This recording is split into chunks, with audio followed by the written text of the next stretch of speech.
kopi susu tetangga, normal semua. Kadang extra caramel, tapi ini lagi yang normal-normal aja.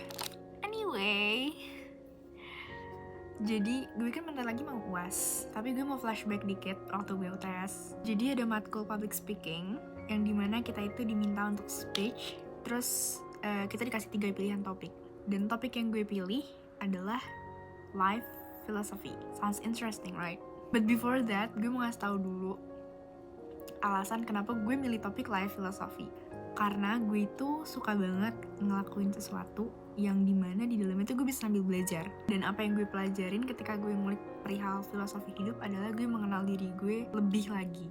Karena yang namanya topik life philosophy kan lo gak mungkin googling, lo gak mungkin nyari tahu, lo gak mungkin nanya orang, karena ya this is your life philosophy gitu kan. Jadi gue banyak waktu untuk kayak mikir apa sih pemahaman gue tentang hidup gue. Karena di sini waktu gue speech, gue mendefinisikan life philosophy itu adalah sebagai pandangan atau pemahaman terkait makna atau tujuan hidup. Actually, di life philosophy ini gue ngangkat 3 points. Dan hari ini gue akan bahas salah satunya. By the way, waktu speech buat UTS itu tuh kita diminta untuk menghafal atau pakai cue card. Nah, karena gue anaknya nggak terlalu bagus untuk menghafal, jadi gue pakai cue card. And this is my cue card. Agak lecak, sorry udah lama.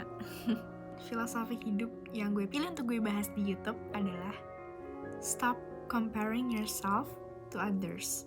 Kenapa gue pilih itu? Karena actually ini buat reminder ke diri gue juga sih.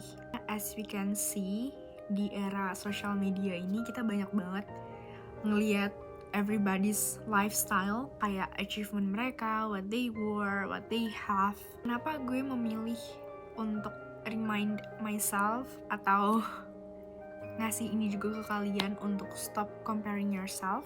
Karena yang pertama banget gue rasain ketika gue udah mulai comparing adalah membandingkan hidup kita dengan orang lain itu bikin kita lupa akan value diri kita sendiri.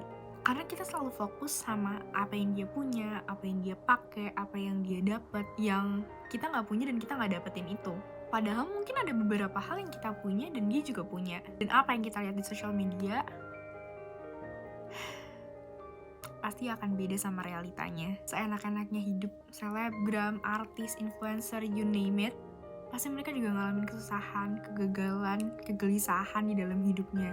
Ya, mereka manusia juga sama kayak kita.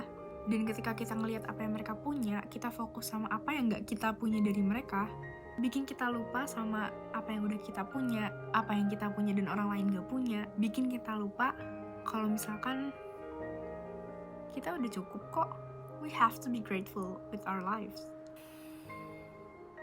Gue yakin setiap orang yang kita lihat kayak dia sukses, dia punya pencapaian yang bagus di hidupnya, dia punya prestasi yang bagus, dia bisa sukses sama dirinya sendiri, dia bisa bikin dari uang dia sendiri.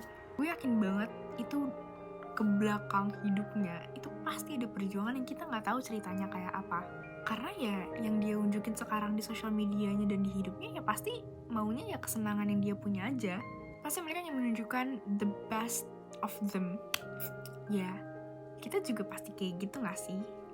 Kalau di social media kita pasti milih foto yang paling bagus untuk kita post, atau foto yang kita edit dulu. Kita ngepost di social media tentang pencapaian kita, ya sedih-sedihnya kita, perih-perihnya kita, perjuangan kita ke belakang ya.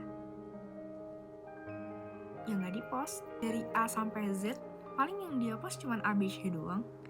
D sampai Z kita gak tahu hidup dia kayak apa. Iya kan?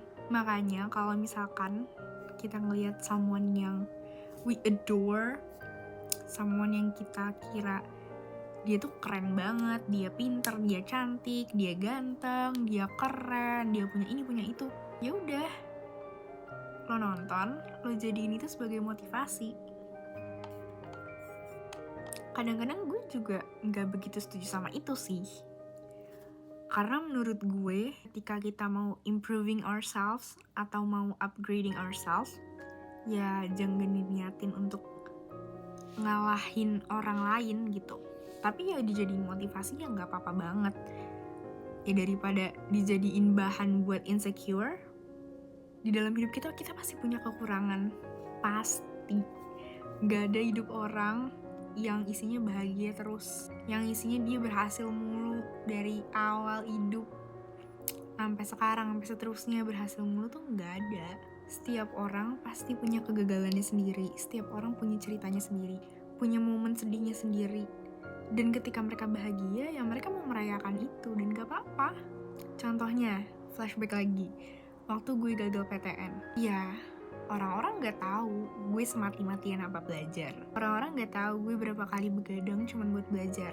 Ketika gue gagal, ya mungkin gue ada nge-upload kegagalan gue, tapi gak semuanya gue unjukin. Paling ya sedikit narasi atau sedikit foto gue yang kayak not in a good mood aja. Gue nangis-nangis, gue teriak-teriak, ya orang gak ada yang tahu. Dan orang-orang juga gak berhak untuk tahu itu menurut gue. Tapi ketika gue bisa dapetin sesuatu, ya gue mau merayakan itu dengan ngepost. Dan ketika gue gagal dan gue ngeliat teman-teman gue yang berhasil ngepost itu, ya I don't mind, it's their achievements.